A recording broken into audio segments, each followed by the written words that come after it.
today, on the subject of giving feedback, that's what I'd like to talk about, and specifically giving feedback on people's writing, and even more specifically, giving feedback to people who are not writing in their first language.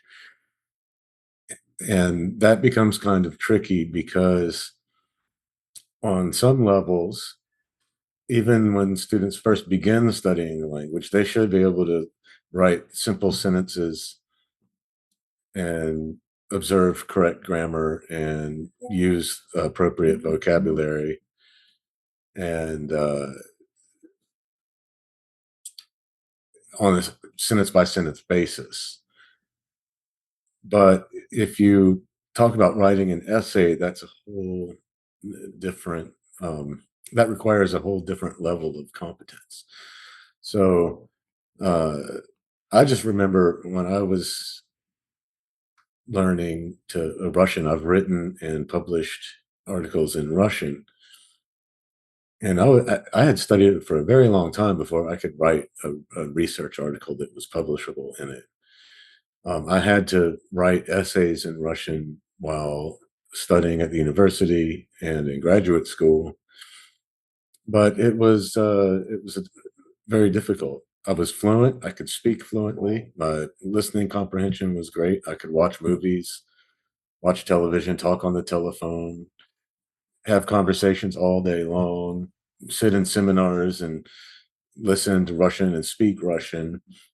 I could go there and just totally get by in any kind of daily activity using Russian. And I could even write out the sentences of the sort that I would use in speech, and those would be correct. In fact, I could speak very grammatically correctly, and a lot of native speakers in many languages will often use colloquial speech or sort of,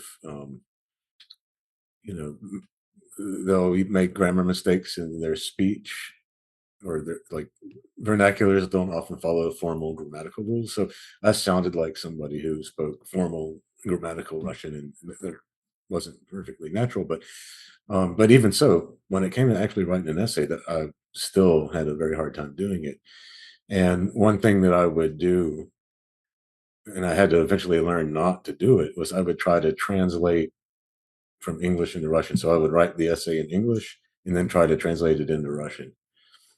And that didn't ever work as well as just writing it in Russian in the first place. But so one thing is, I like to encourage my students not to try and translate from their native, not to write something in their native language and then translate it. But overall, the point I'm getting at is that people have to be at a very high level of proficiency in a foreign language in order to learn how to really compose texts in that foreign language. And I know in Pakistan, English might be a second language.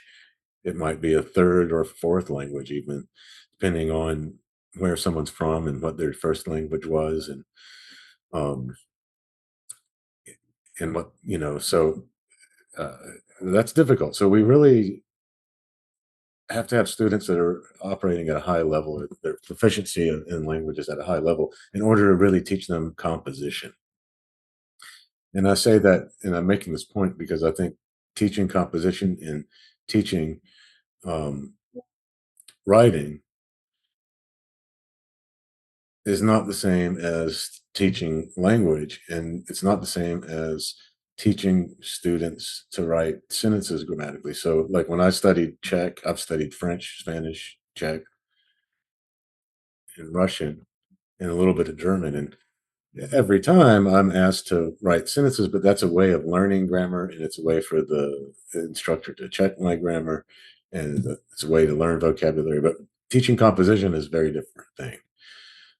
It's a thing that it's a subject that should be taught after that linguistic proficiency is there. Okay, so um, and it's probably the hardest aspect of a language to learn, other than idiomatic speech and you know slang and truly sounding uh, like a native speaker from another country.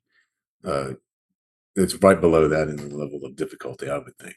So, having said, and this goes back to this, writing process uh, approach that I take, where um, I like to focus on the writing process because I feel as uh, if you can learn how to develop a good creative process and you can learn the mental activities that are going to help you organize your ideas and produce a high quality text, then you can take those skills and transfer them from one linguistic context to another. So you could learn how to write um, in one language and use some of what you've learned about that to write in a different language.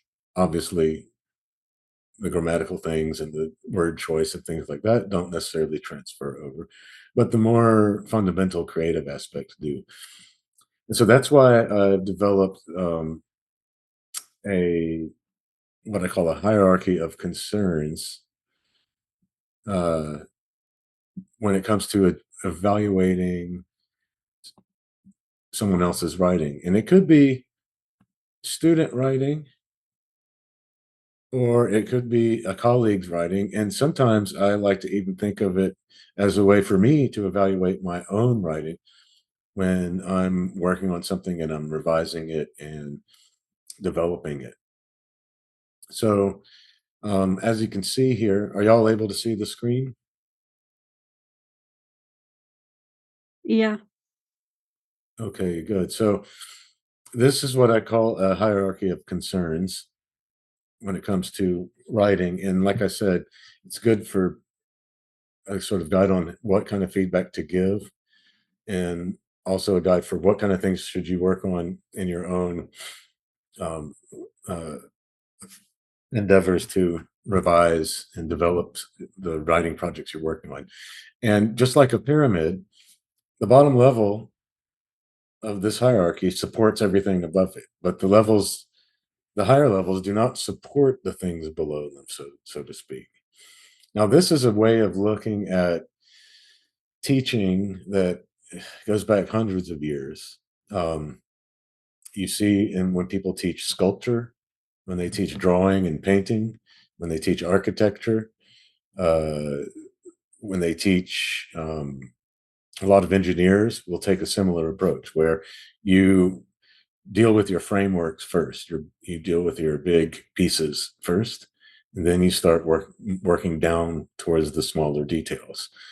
So you go from general to specific, right? So with sculpture, you have a huge cube of stone, and if you're trying to make a sculpture of someone's head, you carve out the basic shape of the head first. You don't work on the eyes first, or the ears, or the nose, or the mouth first. Why? Because you don't know where those are even going to go until the general shape of the head is formed in that sculpture. And so you go for that framework that defines the proportions and the locations of everything else. First, you do the framework, then you do the things that the framework organizes. So that you can take the same approach to writing, and that's what this approach is based on. So um, now, getting and responding to feedback can be great. Some people are reluctant to seek feedback when their project is in earlier stages. Some people don't want to be influenced by outside perspectives until they've gotten their text developed up to a point where they feel um, they're ready for feedback. And then other people uh, like feedback from early in the process. I'm one of those people who enjoys feedback from the very stage of coming up with an idea, and I'll be happy for feedback at any different stage. Other people like to wait and they like to have their things put in place a little bit more first. Um, but the main question is, regardless of what kind of writer you're giving feedback to, is what should you address? Um, Now, with student work, it can be overwhelming. You can get a text where it's got so many mistakes in it, and so much work needs to be done, and so much of it is um, learning opportunities for the student if you point out all the mistakes that it can be completely overwhelming to figure out, well, what do you actually point out. Now, I've read some research and I kind of follow this pattern myself that says students are not going to absorb all of the feedback you give them. It's especially if they're making thousands of errors and there's a grammatical error in every sentence, there's structural problems, there's problems with using evidence, and there's problems with argument. And um, if you throw too many comments at a student, then they won't necessarily know which ones are the most uh, important. So it's important. So we have to use what we call targeted feedback. Sorry, I keep people keep trying to join the webinar. It distracts me a little bit um, when I have to admit them. So there's a school of thought that I kind of conform to that says students are not going to absorb more than 2 or 3 comments per page. Um, if the whole page is just a mass of red marks, they won't even probably won't even pay attention to it because it's just too much, right? So you have to be able to identify what exactly the most important thing to point out is and limit yourself to, like I said, 2 or 3 comments per page at most. And then you can write, what I call like substantive feedback, where you have uh,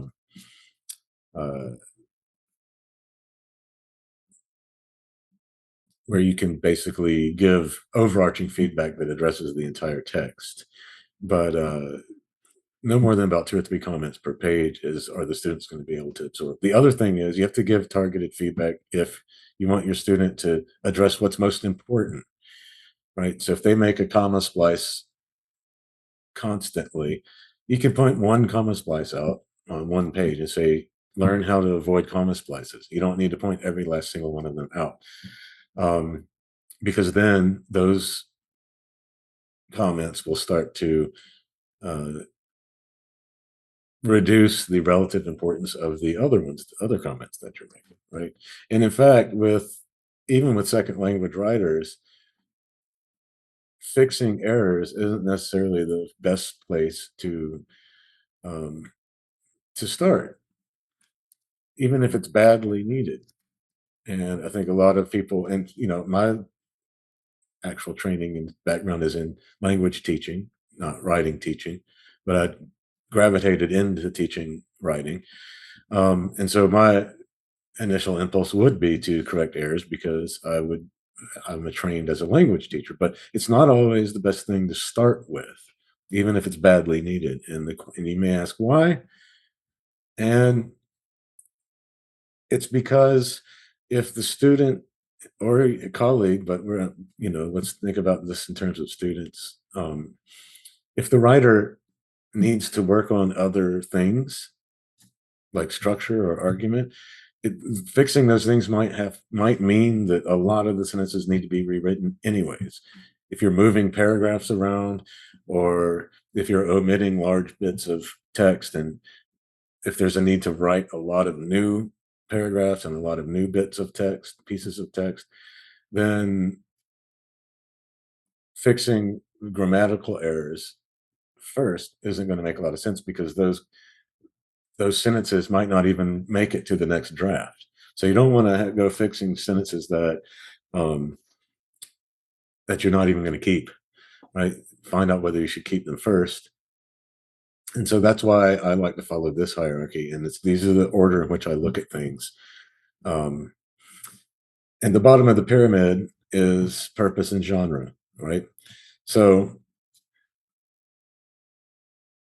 we all write for reasons. We have motivation, we have stimulation, we have a purpose, um, and those types of things lead into genres.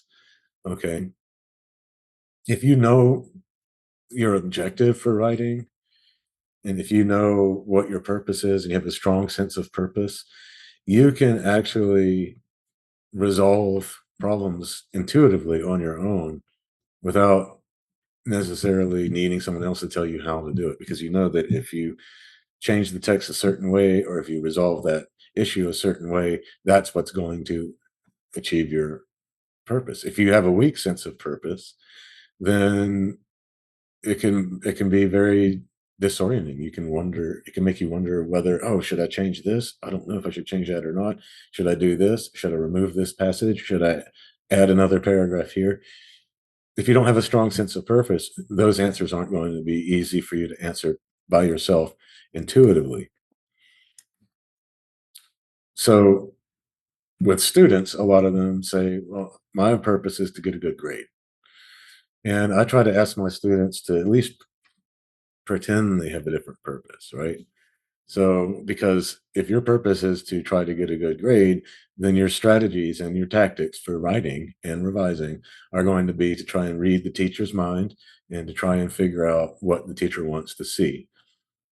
And what the teacher most likely wants to see is not a student doing that, but rather a student really going out and developing an idea, really going out and doing some reading up on the subject matter that the student's writing about, really processing their thoughts and expressing their thoughts about that subject matter in a eloquent and grammatically correct way. That's probably what the teacher wants. The teacher probably doesn't want students trying to read their mind, right? So um, now, the more experience you get, the more you'll start to realize that certain genres exist to fill or serve certain purposes. And those purposes that those genres serve are the things that make the genres take the form they do. Right. That's why research articles follow the form that they do. That's why a research article is different from a monograph, because they have different purposes. That's why a research article is different from a book review. So all these different genres are shaped by the purposes that they serve. Okay. So let's say there's a brand new novel that gets published, it's controversial, and we have a literary scholar who uh, wants to make some comments on that novel to the general public, to the audience the novel was written for, not necessarily to other literary scholars, but to just consumers of popular literature. Well, that purpose of providing some commentary and evaluation of the novel to that particular audience is what determines the discourse community that that literary scholar is going to become engaged in. And it determines, that's based on who the audience is, right? And it determines what genre is going to be best suited to her goals. She's going to write a book review of the novel, which is going to inform that particular audience in a certain way about the merits and the weaknesses of the book, and that's going to allow the literary scholar to address that particular audience, um, and discuss the novel with them, right? And then the genre will actually impact many other aspects of the text, including the structure, what kind of content is suitable, what kind of content is not suitable, the stylistics, even grammatical correctness can be uh, determined by the genre, right? So a novel might include a lot of colloquialisms. It might include a lot of dialogue that is going to be written in the way that people would speak and not necessarily in formal, grammatically correct language. And a research article on, let's say, some topic in applied linguistics is most likely going to be written in a formal academic style, and it's going to observe uh, formal grammatical rules, and there won't be any slang or colloquialisms in it, unless it's about unless the subject matter is about research on the slang and colloquialisms. But even then, they'd be presented as examples, and they wouldn't be the ultimate language of the voice of the author writing that, right? So the first question that I would really ask when I'm looking at something is, does this person have a good sense of the genre that he or she is using and what its forms are, what expectations the its intended audience will have for things written in that genre, and does this person have a strong sense of purpose? Okay. Now, with students, they're very frequently unfamiliar with genres they're asked to write. What happens in the United States, for example, is, and it happens here in the Caribbean as well, you'll have students go to secondary school, they'll be taught to write something like a 5 paragraph essay, which is a very specific genre, has a very narrow set of purposes. It helps students learn how to write sort of for exams. So if you give someone an exam that includes an essay question, and that essay question is something the student will not know in advance, the student has to read the essay question and sit down and think of an essay right then and there. So a 5 paragraph essay is something that in secondary schools over here, people train the students to use it, and that helps them pass their exams and it helps them get into universities. But when they get to universities, a lot of college professors are complaining that students aren't being taught how to write anymore because they come in writing these terrible essays. And the problem often is that the only genre students are taught for in secondary school is the 5 paragraph essay. It only has one very narrow purpose, or a small set of narrow purposes. And it's exactly almost the opposite of what college professors want to see. So let's say some kid gets to biology class and has to write a lab report and tries to sit down and write a 5 paragraph essay. And the biology professor says, this doesn't look anything like a lab report. Why are you doing this? And then the history professor might assign a paper and says, go research some historical period or historical event and write an essay about it. And the student comes back with a 5 paragraph essay with a thesis statement that it corresponds, has 3 points in it and corresponds to the body paragraphs. And then the professor says, you really don't know how to write. This is badly structured, it's et cetera, et cetera. And sometimes that's just not the case. It's that students don't know they're being asked to use different genre. And I actually was in graduate school before I really got a good, strong sense of the academic genre. Actually, no, I had already gotten my doctorate degree, and I was still a little bit confused about genres. I would go write conference papers, and I would make them like short versions of research articles, and then I would read them out loud. And that's what everyone was doing, right? But I wrote that made me write bad conference papers. It made me write sentences that were too long because I was imagining sentences that are meant to be read off of a page, not read aloud to an audience. And I got better and better at presenting my ideas and um, at conferences when I got further and further away from actually writing out my paper in advance. I got to the point where I would write just bullet points and I would just look at them to remind me of the different topics I wanted to talk about. But, there's a lot of different things in an oral presentation that's going to be different than a printed research article. And even though the topic for both might be the same, even though the intended audience might be the same, just because one's meant to be read aloud and one's not. And so I started writing better conference papers when I got to the point of not thinking of them as shorter versions of research articles. Okay, so um, but those are all things about genre. So if people are really clear on their genre and they really know, you feel like this person has mastered this genre and doesn't need any commentary on that. The next thing is argument. Okay, so every text has an argument, right? And we might think of uh, argumentative writing as being polemical. We might think of it as sort of in the terms of debate, but almost everything. Even a newspaper article has an argument. It's just the types of arguments and the means of persuasion are going to differ based on the genre, right? Let's say there's a newspaper article about a fire, and the newspaper article says, okay, there was a fire. It was caused by some sort of electrical problem, and it burnt down this library. Um, so that has an argument, right? It may it may provide evidence such as photographs of the fire, interviews with people who uh, either work in that building or firefighters, um, and other information about what happened, right? So that's a simple type of argument. It's a common type that you might find in newspaper articles and journalism where they're just reporting on facts, but it's still an argument and it still has evidence. And our arguments in our research writing are going to be much more complex than that. They can have any number of claims and subclaims, various types of evidence and analyses and rhetorical moves and logical reasoning and all of that.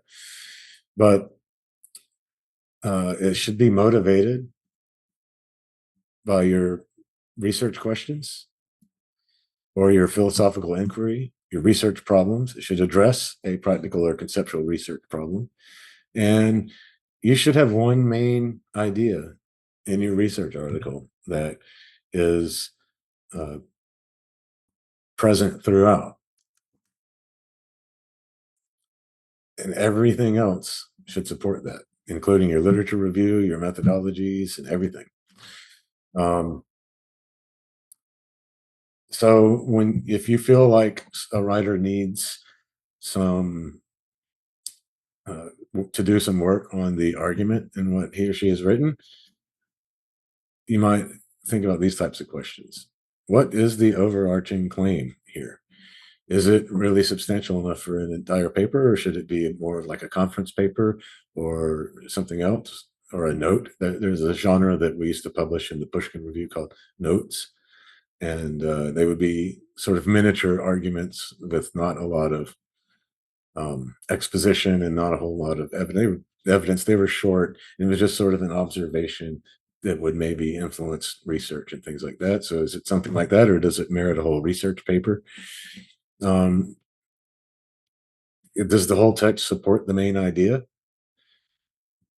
Is there enough evidence provided? If you are going to support a claim or an idea, is it first necessary to persuade readers to accept some other claim? Is their logical reasoning clear and well explained? What's the strategy for supporting claims? What are the tactics to support claims? So you may encounter a draft of something where the argument is very clear and worthy, it has sufficient evidence, and it doesn't really need a lot of work for improvement. And if that's the case, we would go to the next level of the pyramid and we would see that that is global structure. Okay. So global structure is determined by the genre and its accepted form within that given discourse community and the needs of the argument. So in certain fields, we talked about this earlier, you follow the MRAD format in a research article. In other fields, you do not follow it. So that uh, discourse community is going to shape that genre, and that genre is going to uh, put demands on the argument and put demands on the global structure. Okay. But even in an MRAD article, there are ways that you structure the literature review, ways you might structure your methodology section, ways you might structure your results section or your discussion section or your introduction. Okay. Now, um, so in the humanities, in art history and literary studies and things like that, they often don't use the MRAD structure. And then in the natural and social sciences, they use the MRAD structure a lot, or they'll use one that's similar to it or based on it. Okay. And like I said, we talked about this earlier, but the MRAD structure is intro, methodology, results, and discussion. Um, and then there's paragraph sequence, right? Global structure is largely going to be identifiable through paragraph sequence. Now, I want to tell you a story, and this is a true story, not let's say a allegory or a metaphor for structure, but just I had this friend, and, he, um, he lived in Germany and I was living in the Czech Republic. So I would go visit him from time to time. I'd get on the train and go visit him. And one day I went to visit him and his refrigerator was tied shut with a rope. And I was thinking, well, what happened to your refrigerator and why is it tied shut? And he said, oh, well, the magnetic seal on it is broken. So if we don't tie it shut with the rope, the door will swing open and it won't keep the food inside cold.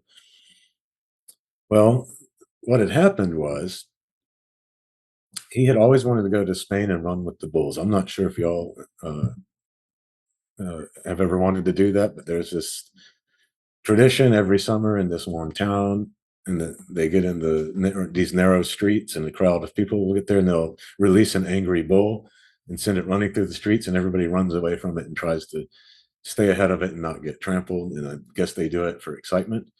I have never had any desire to do that, but people do that and for fun. And so my friend John had always wanted to do that. And one day he had a friend who lived in that town who called him on the phone and said, hey, John, I'm going on vacation. I really don't like it when these people run with the bulls because the town gets really crowded and so forth and so on. So I'm going to get out of town and go on vacation. But you can use my apartment for free while I'm gone. And so John got very excited. He bought a fish, he put it in the refrigerator, he packed his bags, and got ready to go down to Spain and walked outside and then turned off the electricity to his apartment to save his electricity bill.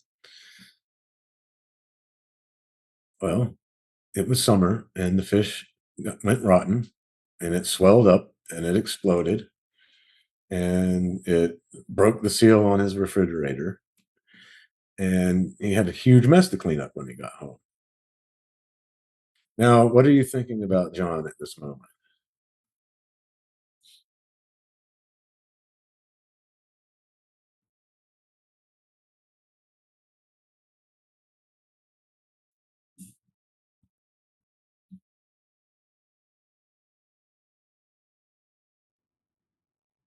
Any ideas what kind of person John is? John was doing good on his part, but the results were unexpected. He didn't think about the ending, actually. Well, so when John got married, I went to his wedding, and I had been told it's a tradition in German weddings to tell an embarrassing story about the groom. So that's the story I told about him. And he was embarrassed, and he did not like my version of the story. He preferred to tell the story a different way.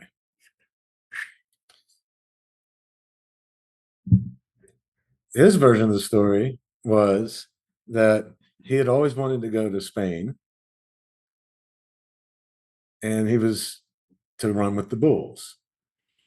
So one day he'd gone shopping and he bought a fish and he put it in the refrigerator. And then he got a call from his friend in Spain who said, oh, I'm going to leave town and go on vacation when they have the bull run.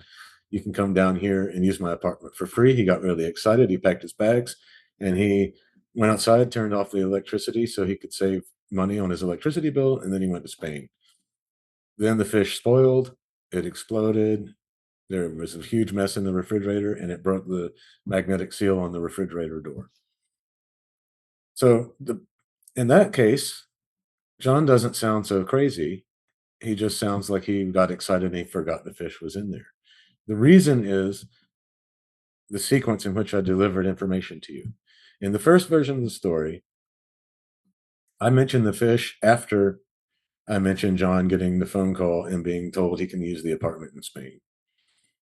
But if I were to tell this story word for word the same way and mention the fish before the phone call, it makes you interpret John as someone who got so excited that he forgot the fish. If I mention the fish after the phone call, it makes you think like John is crazy, and why would he ever knowingly put a fish in his refrigerator and then turn off the electricity?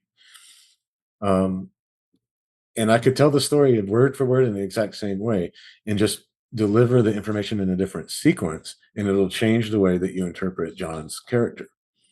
And that really did happen. My friend John really did put the fish in the refrigerator. But when I told the story at his wedding, I changed the sequence to make it more embarrassing for him.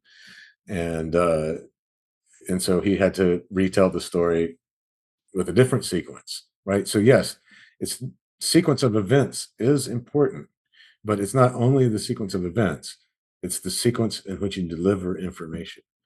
Because if I were to tell that story the same exact way, word for word, but mention the fish earlier than the phone call, I would never be telling you that that actually happened first. I would just be mentioning it first, and that would lead people to uh, assume that it happened first. Because as you're listening to the story, your brain is processing, um, you know, what you're being told, right? And so you're always interpreting new information based on information that you've already gotten, right? So that's why putting something earlier is going to affect what information comes later, right? So yes, like Fakhra says, I was scared to say how stupid John was, but get skeptical now about the uh, um, affirmation. But yes, the way you narrate the story is very important. But um, it's just one thing to consider when you're constructing an argument. You have certain needs. You want to persuade people of whatever your claims are. And sometimes persuading people of those claims is going to require you to use structure to your advantage in order to accomplish that goal by delivering certain information first and then other information second.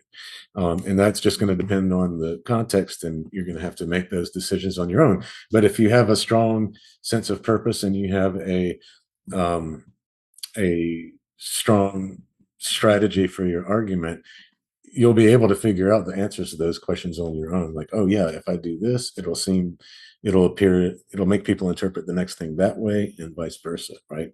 So here are some questions you might ask if you feel like you're giving feedback to someone who has a strong command of the genre, has a persuasive argument, but might needs to work on global structure a bit.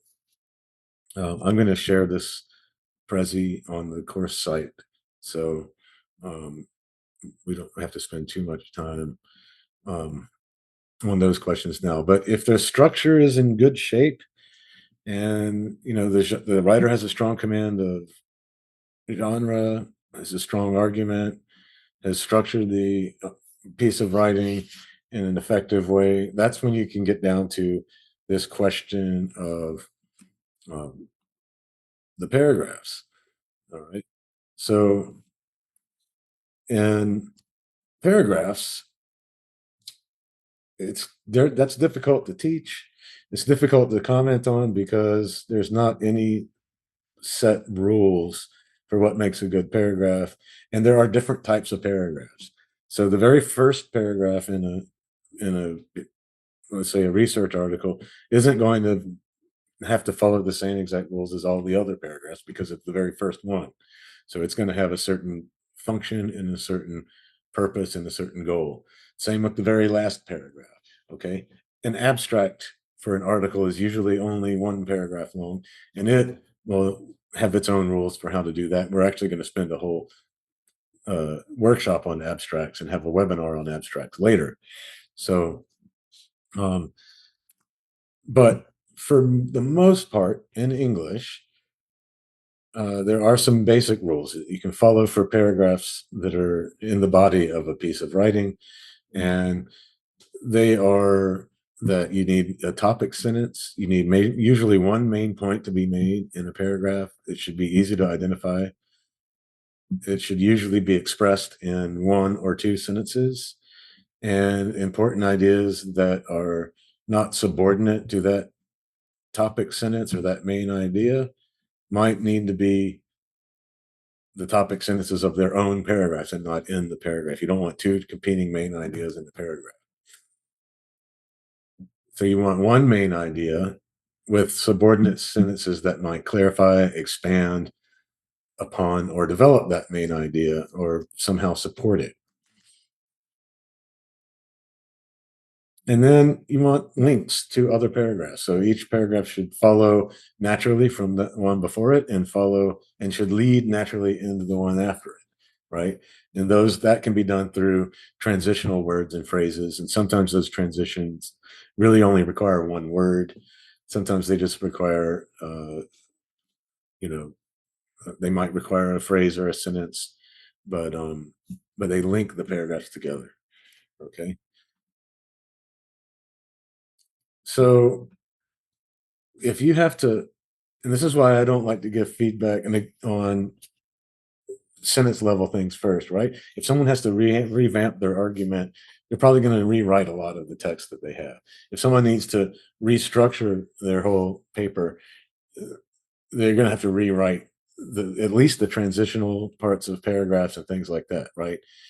And so, um, if somebody has to do a lot of revisions on their paragraphs, they're probably going to have to rewrite sentences as well, right? So that's why um, I like to go in this order. Now, if everything's great and there's not going to be a lot of major moving around of pieces and reordering paragraphs and adding new material to enhance the argument or revamping the argument, if you encounter a text that's pretty much in place, so that there's not going to be lots of major rewriting, that's when you can get down to sentence level concerns. You can give comments on people's the stylistics, word choice, grammar, punctuation, mechanics, and those things. Okay. Um, now, in for people writing in a second or third or fourth language, um, if they already have a lot of grammatical mistakes in one draft, um, and they have to rewrite most of that draft anyways, those types of errors might very well come back in the next draft. That's fine. That you fix them then, and that's a bit more efficient, right? So we're seeing again the general rule is to go from the larger, the larger, more fundamental pieces of the text to the specific, the small details. It's just like building a house. You don't put the roof on before the walls are up because you can't.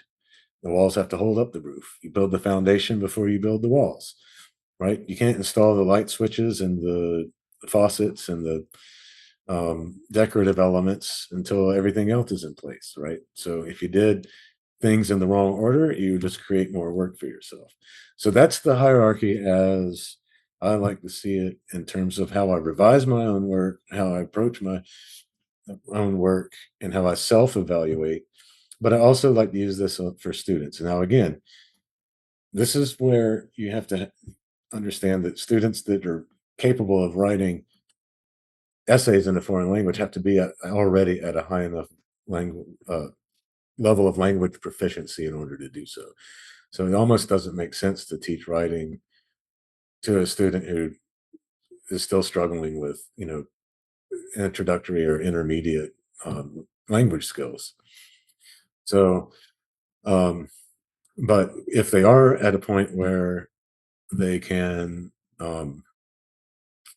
have mastered the language well enough, then I think this particular approach is helpful. And like I said, I find it helpful to me because it's very liberating not to um, stop and make myself wonder about every word and every grammatical item when I'm trying to create a first draft. And I used to do that because I used to get feedback from English teachers, and the only thing they would point out was grammatical and mechanical problems. And so that made me think that the first thing on my mind should be making sure that each sentence comes out correctly as it comes out. And that made writing much more difficult for me, and it made me take a lot more time to produce the essays, and made it more difficult for me to really develop my ideas. And it was only when I started getting into um, graduate school that I just had so much work to do, and there was so much pressure on all of the graduate students to complete their work and such massive amounts of assignments that I just didn't have time to worry. And I would start drafting, and I wouldn't worry about the minor details until my draft was done, and and it also learning in a foreign language to write in a foreign language helped with that too, because I essentially had to get the essay drafted, and then I could go back and make it grammatically presentable or grammatically correct. And when I started doing that, I was able to write much more quickly, more efficiently, and develop my ideas better. And at the end, I still go back and try to make it, um, grammatically correct. So, uh, so that's why I came up with that particular hierarchy of concerns, and I came up with it in when I was working in Russia and dealing with a lot of Russian students who were writing in English, and from first year university students to people working on their master's theses. So, so that's where I came up with that. Do y'all have any questions or comments about that hierarchy of concerns?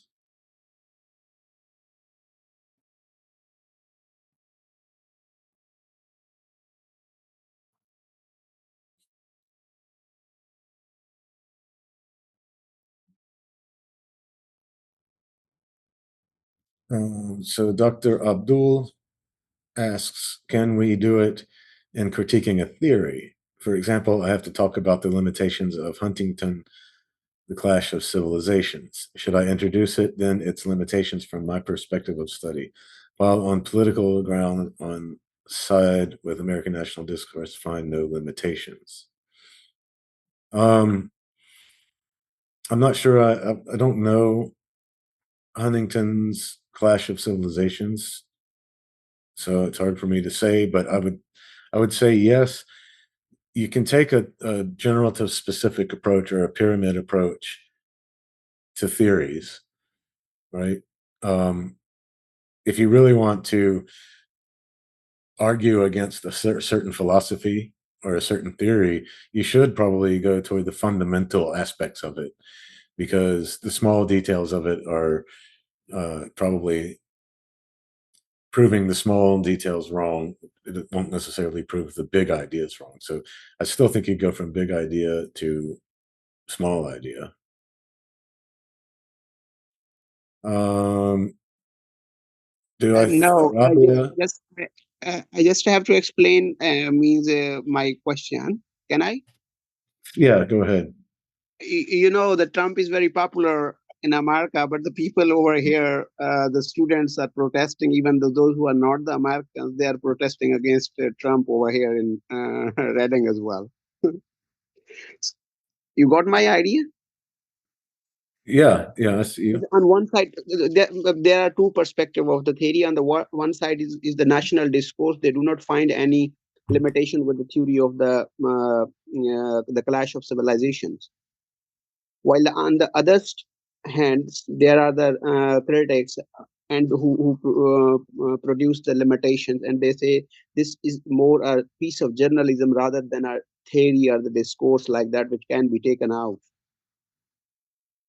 Okay. So on the both sides, the stand the means on the one side, the strong points, those who favor this theory, they have their own footings, and on the other side are the critics who just consider it as a piece of journalism. So should we touch the both ends? Means my question is that. Um, I would think so. I mean, I still don't quite fully understand the question in relation to the hierarchy of concerns that we were just talking about. I mean, Uh, yeah, I got your point. Means your introduction, just you have to present the introduction, and then you have to support your idea, and then you should bring to the conclusion. I'll, this means this is the structure to present in the paper. um, right. Okay. So I don't know Huntington's theory, right? I haven't read it. So what Oh, I'm you. understanding is that you're Oh, okay. some people think of it as journalism and some people think of it as an actual political theory, but I can't say much about it having not having read it. Okay, as you have not read it, so the basic theory is that Huntington, this is a phrase which he has taken from the Lewis, and he considers that there are some liminal spaces between the different clashes, between different civilizations, and so the America should just hinder the public and other means those civilizations who are against the American civilization. America should have exert a pressure, should fight a war against those civilizations. So it leads to a situation of further conflict to the America. Okay. When just comes Edward's side towards the theory of civil means on critique on the clash of civilization of the Huntington, he says that what does it mean by the word civilizations? Can the civilization fight with one another? Is the civilization a weapon? Means can in this 21st century we can just locate the civilization? Are the civilization can be put in the glasses like that? Means the civilization is not a concrete word. So when something is not concrete, where can be the liminal spaces? This is a very popular, I think, theory in the American national discourse. Well, I mean, in any case, you have to approach each theory. If you're going to critique a theory, you Yeah, have to means approach it. my question is that every theory has some positive points, while on the other side has the negative aspects as well, limitations as well. No theory is So while, perfect, but while relating the theory, while critiquing the theory, should we just go on our side, or we should have to take the both ends? well, oh, I see what you're saying now. You, I now, you, think you should now you be, got my question. Now you got my question. yeah, you need, Yes.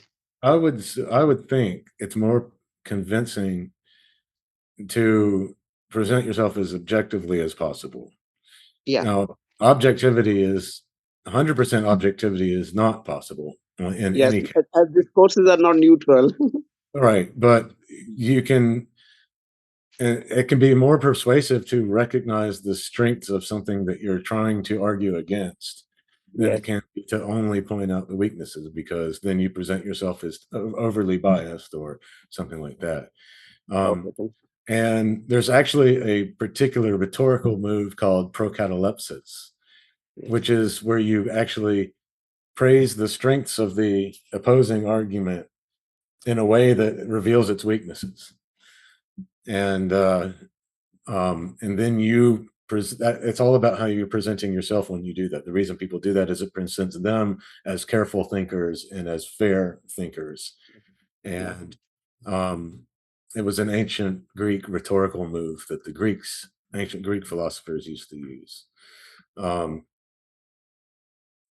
but again, I think in any case, undermining a theory and showing its flaws is going to be it'll be most helpful to go for the fundamental aspects of that theory and not just um, the minor examples or things like that.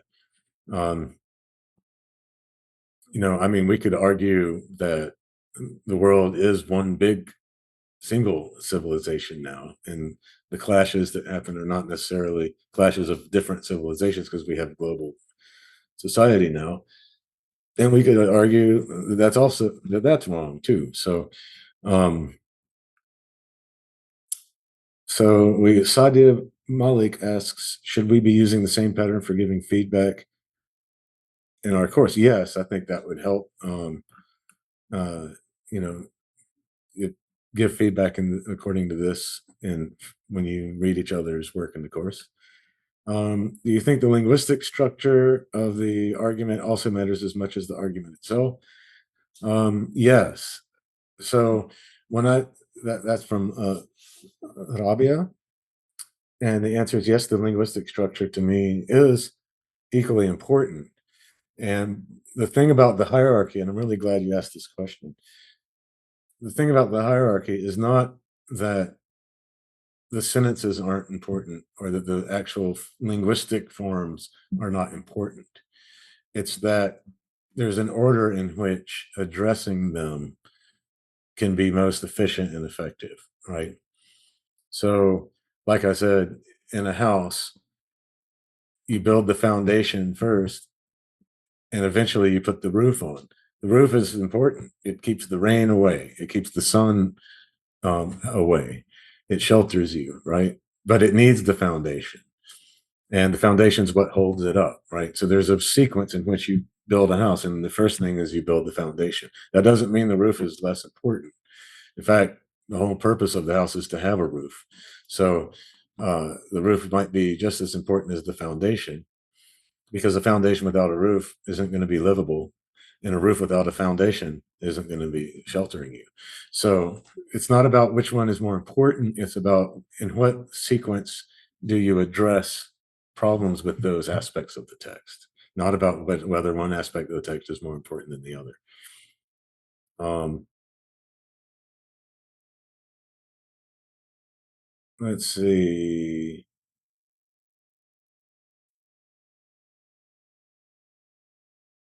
Okay, another question: how do you give feedback? um, yeah, so what I normally do is, I'm going to share my screen. We're not going to have time to go through this in a lot of detail, but I will address it here. This is a paper that came from a second language writer in Russia who's writing in English. Okay, and I had put this on the chat group earlier, and if you glance at it, what you'll see is that um, you know there's a lot of grammatical mistakes in here. There's indications that this student attempted to write this in Russian and then translate it into English. For example, um,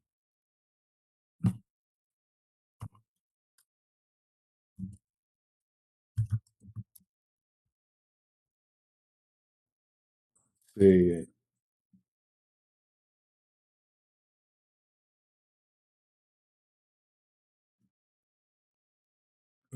trying to find what was the uh,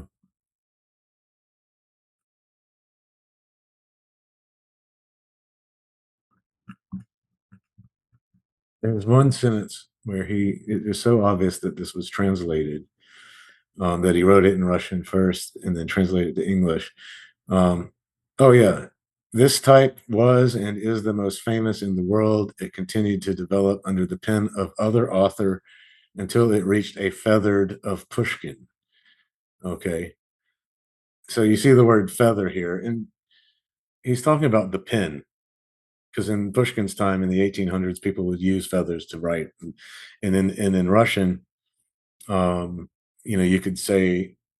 Uh, this word for quill or feather, you could do that in English too, but it would be stylized. But he's trying to translate what he would have said in Russian into English, and you can see it's a problem. So um, this is definitely um, something that's got a lot of grammatical errors and issues like that in it. But what would I look at first? First of all, i would I might point out one or two things in the first page. Like I might say, okay, I might point to this word and say, this makes it sound like you have translated this text, written it in Russian first, and then translated it into English. I would recommend that you try to write your first draft in the target language first and not do that. Um, and I might make that one comment in the margins about that one word. Okay, I would probably not comment on every grammatical error, because if I did, I would have to comment on every single sentence oh, in this. Um, so I would make that comment there, and then I might make another comment or two on that sort of level on this page, and do that for each page going forward. By the time I get down to like maybe the second or third page, I'll have a good idea of what kind of grammatical errors are coming up to constantly, and I might say, make one or two comments on those and say, look, you're constantly making these subject verb agreements errors. Review the rules for subject verb agreement in English. Or I might say, you're constantly writing run on sentences. Be careful about having, a subject and a predicate, and ending sentences before you begin a new one or something like that. But then at the end, I would write about, 3 or 4 sentences, and I would address what this needs the most. And if you look at this essay, what it actually needs work on is global structure. It needs work on paragraph structure. It needs work on global structure, and it needs work on sentence level concerns.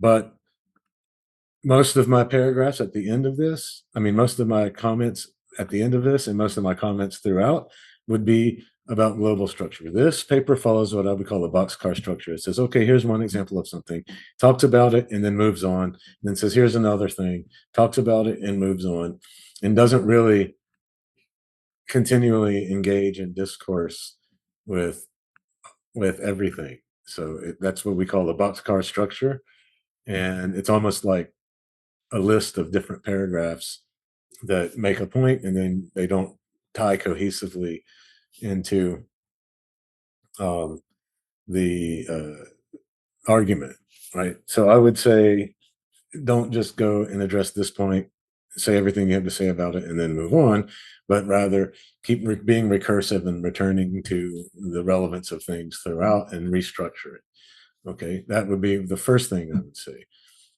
And the reason I would address that first is because when this student does that, it's going to be require him to rewrite a lot of these paragraphs, and so the paragraphs in their current form won't look like that in the next draft.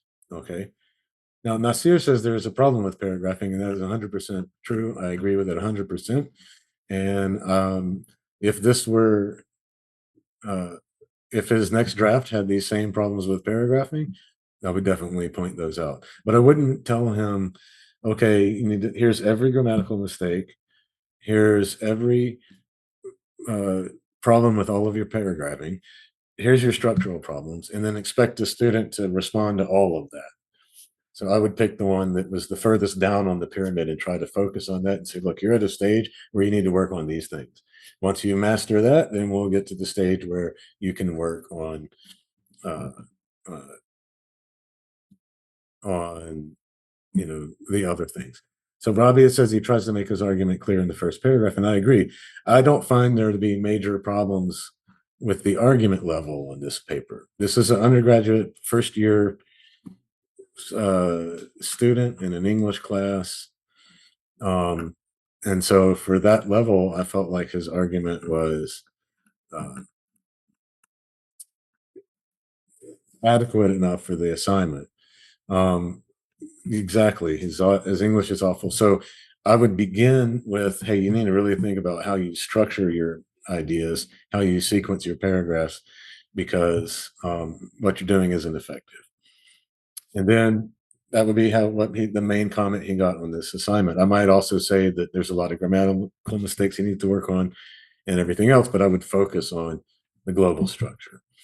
And then on his next assignment, if he improved his global structure, then I would start focusing on his paragraphing. And if he improved that on his third assignment, I would focus on his grammar. So yeah, so I like the argument here too. So I think we're kind of in agreement.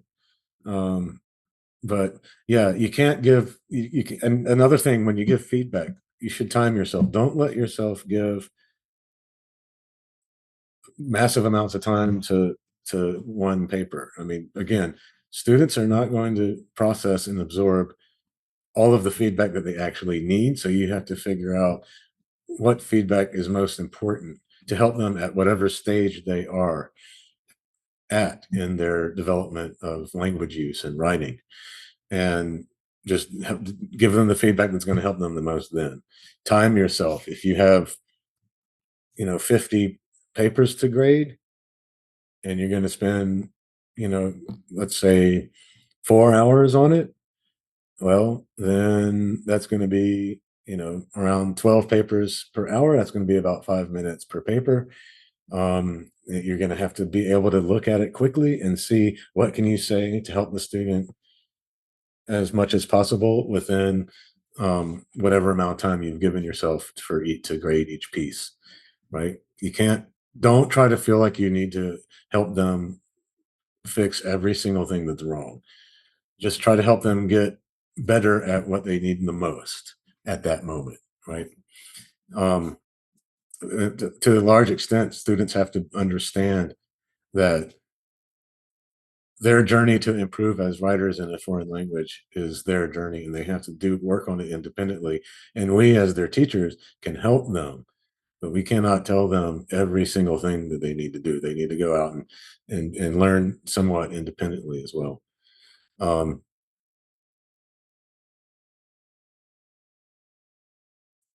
uh, yeah, Nasir makes a point about informal language. There's a lot of informal language in the essay that I find to be sort of not appropriate to the genre. So, I mean, there is an argument that we could focus on the genre of the students using. Um, um,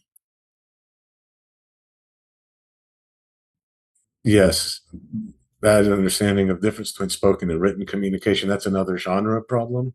So there's an argument that could be made that his essay needed more advice on the level of genre than what I was suggesting, but I would agree with that. Uh, okay, it's good to begin as an idea, and its structuring is important, and ask students to work on genre and language. Yeah, but you can tell, yeah, the student had some was trying, came up with an interesting idea, but didn't know what to really do. Um, also had English language problems. And see, that was the other thing. When you're teaching students in a second language, I understand. You might have a classroom where some of the students are brilliant at that language and they've had been studying it since they were children, and it might as well be a second native language to them. And then you'll have other students that have just not had as much training in that language, and they're in the same university classroom taking the same class, and their language proficiency can be very, very different, and that's hard to deal with. Um, uh, but that's why I look at targeting what they need the most at the time, focusing on that, and just trying to get them to the next level of development or the next level of proficiency, and not trying to tell them every single thing that's wrong with what they've done. Um, yeah. So again, writing style doesn't conform to academic standard. That's another genre issue, right? So we could spend a lot of time on genre in our feedback with that student, and the genre impacts the linguistic level, the sentence level, right? Don't use the first person pronoun so much. Don't use uh, sort of colloquial or personal language so much and things like that. Okay, I will post that to I think I'll put it in one of our discussion forums so that we can, if y'all want to discuss it more and how you would give feedback to it, that we can do that there. But that's what I have for today. Are there any final questions or comments regarding giving feedback?